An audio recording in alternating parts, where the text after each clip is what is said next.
Everyone in the office wondered the same thing. Why did Mark always seem energetic while everyone else looked exhausted?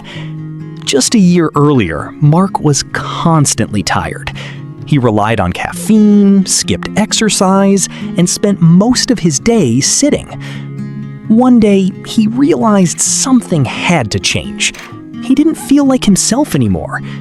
But instead of joining a gym or following an extreme fitness plan, he made one simple decision. He would walk for just 10 minutes every day. At first, it didn't seem like much. 10 minutes felt too easy to make a difference. But after a few weeks, something surprising happened.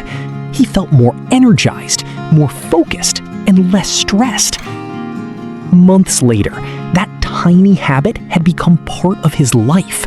The daily walk gave him time to think, move, and reconnect with himself. Mark discovered that better health doesn't always start with big changes. Sometimes it begins with one small step, repeated every day. So here's a question. Could 10 minutes a day change your life too?